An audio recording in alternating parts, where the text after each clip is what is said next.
Bonjour à toutes et à tous, donc nous nous retrouvons sur World of Warship pour une partie en aléatoire en rang 10. Je suis en division avec un collègue de mon clan. Nous sommes tous les deux en Destroyer, lui il est en Gering, je suis en Shimakaze. Pour la petite histoire, le Shima ça fait 24 heures que je l'ai, je suis à ma 4e ou 5e partie. Je joue pas tellement DD habituellement, mais ayant vu pas mal de vidéos dessus sur YouTube, je le trouve franchement bien. Donc du coup, je me suis dit que sur cette partie, pour finir les différentes missions du jour, ça me semblait pas mal. Sur cette carte, on voit bien que nous sommes placés du côté C. Bien évidemment, nous allons aller essayer de caper C. Donc nous sommes 3 cette fois-ci, le Z23, moi-même en Shimakaze, mon collègue en Gering. De l'autre côté, nous avons un Z23, un Shimakaze qui vont aller caper A. Donc nous serons suivis, nous, par un Hindenburg, un Montana, un Musashi, a priori. On va déjà commencer par descendre lentement pour aller voir si il y a quelque chose sur la cape, spotter un peu devant, voir ce qu'il y a. Je vais essayer de me placer sur le côté en haut à droite de la cape C, de manière à pouvoir me dégager rapidement si jamais il y a un DD ou des forces adverses un peu trop puissantes, si je suis détecté ou des choses comme ça.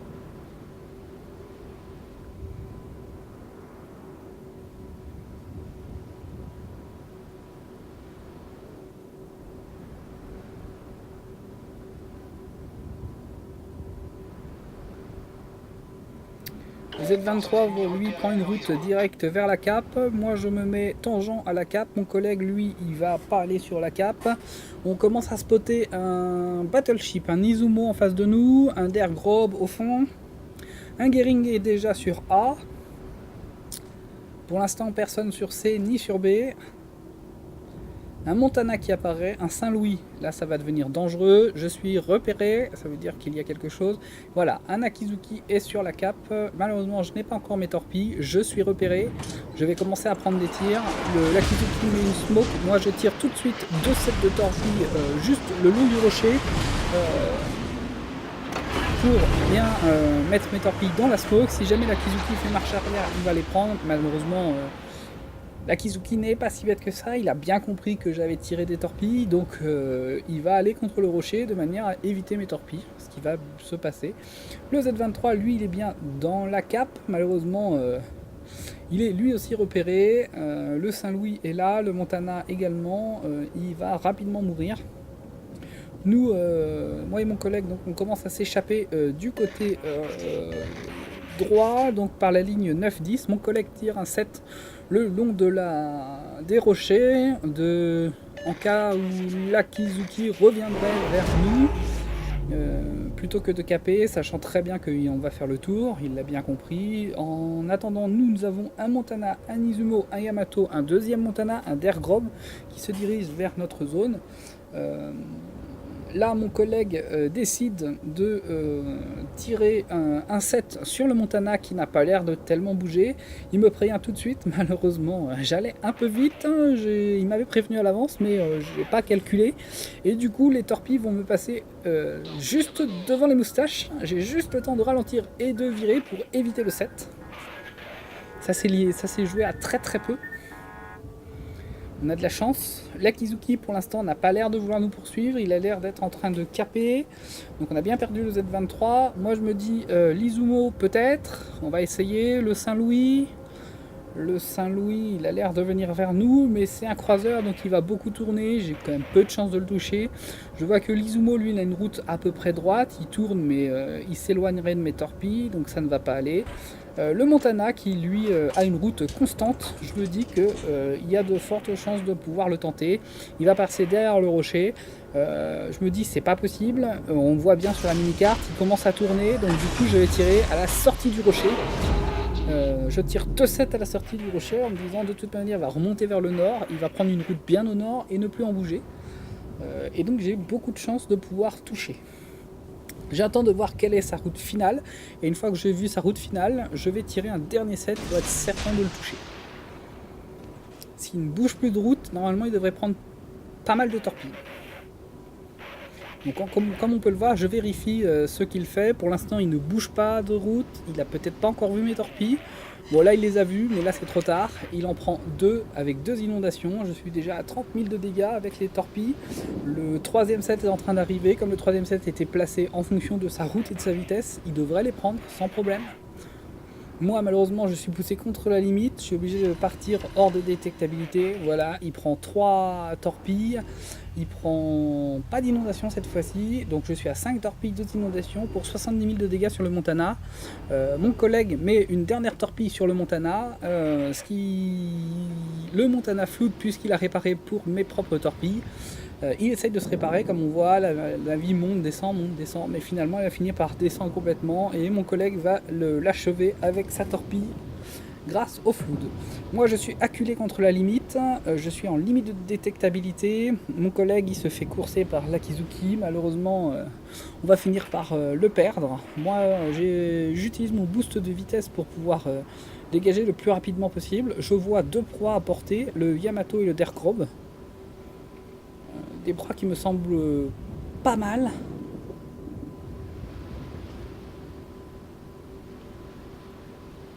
Je me dis que s'ils bougent pas de cap, s'ils ne touchent pas leur vitesse, il y a fortement moyen de mettre des torpilles. Alors, je vais vous expliquer ma méthode dans ce genre de cas.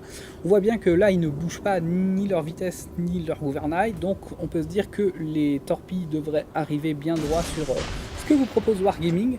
Alors, ce que je vais faire, c'est que je mets le premier set bien sur ce que montre Wargaming, et après je vais diviser mon set en 2. Je mets la moitié sur la partie droite, la moitié sur la partie gauche, comme ça j'étale bien mes torpilles en éventail, avant, après, s'il ralentit il en prend, s'il accélère il en prend.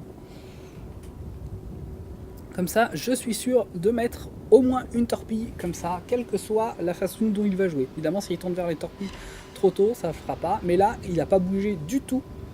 Il est bien resté en route stable, constante, et donc il vient de prendre une torpille, une inondation.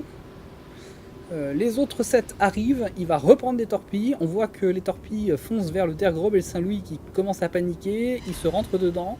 Pendant ce temps-là, Yamato reprend une torpille, une inondation. Je suis déjà à 110 000 de dégâts. J'attends que mes torpilles se régénèrent et je me dis, le Yamato, c'est une bonne cible. Vu comment il joue, il y a quand même de fortes chances que j'arrive à lui en remettre. Pendant ce temps-là, je vois que le Dergrobe, qui a compris qu'il y avait un destroyer en bas, il commence à prendre une route vers le sud. D'après ce que j'ai observé, le Dergrobe et le Yamato ne savent pas tellement jouer quand ils sont en zone dangereuse. Il faut bien comprendre que quand vous êtes dans ce type de zone, que vous savez qu'il y a un DD à côté de vous, il ne faut pas rester en route linéaire à même vitesse, parce que là, vous êtes certain de prendre les torpilles. Il faut zigzaguer, franchement, en jouant beaucoup avec la vitesse. On accélère, on ralentit, comme ça les torpilles passent devant, derrière. Comme vous tournez, eh bien, vous avez plus de chances de les éviter. Vous les éviterez peut-être pas toutes, mais vous en prendrez beaucoup moins que si vous restez en route constante. Là, vous voyez, le Yamato, il est à l'arrêt, il fait légèrement marche arrière. J'ai tiré un set sur son arrière, puisqu'il fait marche arrière. Le premier set, s'il continue à cette route-là, il va se prendre au moins 2 torpilles, voire 3. Je me tente ma chance sur le Dergrobe, puisque je me dis visiblement, il est comme son collègue, il reste en route constante, avec un peu de chance. Il devrait prendre un set complet. Le Yamato, je regarde, je vois qu'il s'est arrêté plutôt que de reculer.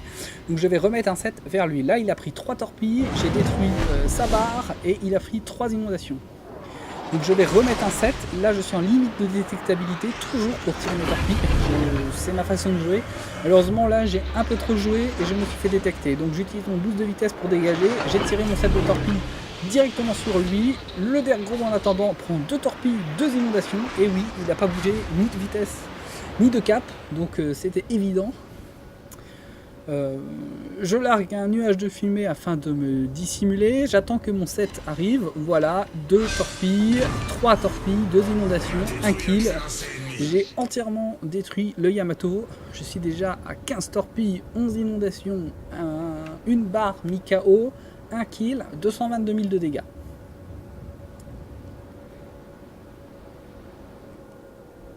Ça ne sert à rien que je retourne vers l'ouest, puisque le Shimakaze, je ne sais pas où il est, et puis de toute façon, face à lui, je ne vais pas tenir très longtemps non plus. Là, on voit qu'il y a un Shimakaze sur B également. Le Saint-Louis, c'est le bateau le plus dangereux pour moi, donc je vais me retourner et essayer de voir si je peux torper le Saint-Louis. En attendant, de toute manière, même si le Saint-Louis, je ne peux pas l'avoir, j'aurai toujours une autre proie, le Dergrobe, puisque j'ai bien vu, comme le Yamato, qu'il ne bouge pas, que c'est une proie facile. Donc dans tous les cas, je tirerai sur le Dergrobe une fois que j'aurai eu le Saint-Louis, à moins que quelqu'un d'autre ait le Saint-Louis avant moi. Ce qui va se passer, donc le Saint-Louis va se faire descendre avec des obus, donc on voit ça vite descend bien. Du coup je vais me rabattre vers le Dergrobe. On voit que le Dergrobe a une route constante, donc il part au nord-nord-ouest. Il va passer derrière le rocher, donc moi je fonce vers le rocher. Je vais aller me mettre en limite de détectabilité. Je vais attendre que le Dergrobe passe derrière le rocher et je vais tirer mes torpilles derrière le rocher. En sortie, comme ça, il ne pourra même pas les éviter, il aura juste le temps de les voir, mais ce sera trop tard. J'ai toujours la Kizuki sur l'avant. Il faut que je fasse attention, je ne sais pas où il est, il peut me repérer.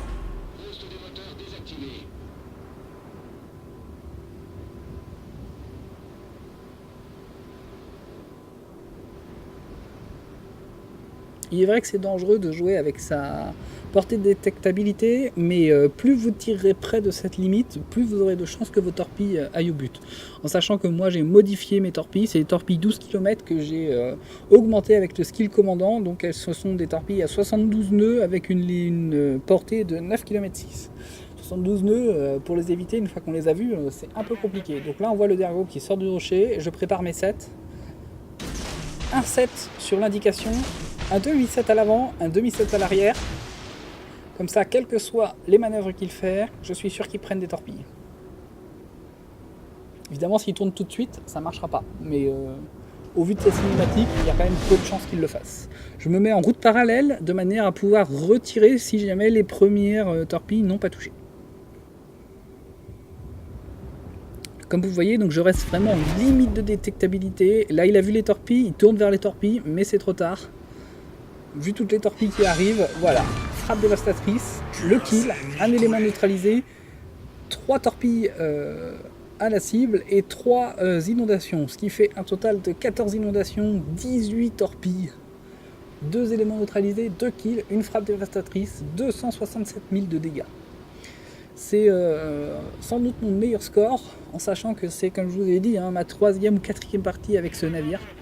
Il faut bien comprendre que j'ai réussi une telle partie grâce à la conjoncture de cette partie, donc en l'occurrence la carte.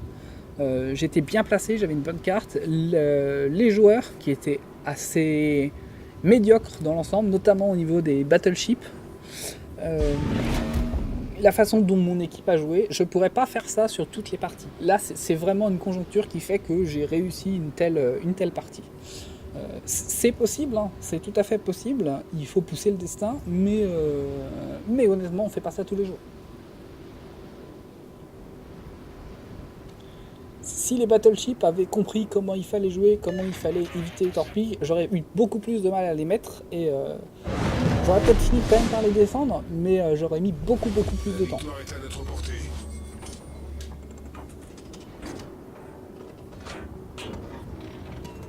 Là tranquillement on capsé, il ne reste plus qu'un destroyer, le Shimakaze. A priori sa dernière marque est en G3, je mets mon boost de vitesse pour essayer d'aller l'atteindre le plus rapidement. On a bien toutes les capes, on a tous les points qu'il faut, il ne reste qu'un seul bateau en face, c'est une partie totalement gagnée. On voit les torpilles du Shima là-bas, donc ça veut dire qu'il n'est pas en G3 mais qu'il est plutôt au nord, il est en colonne C ou DC. Voilà, donc comme l'indique un collègue, là, en D3, a priori, il l'aurait vu. On va voir qu'il va se faire spotter un peu plus haut, si je ne m'abuse, en D4.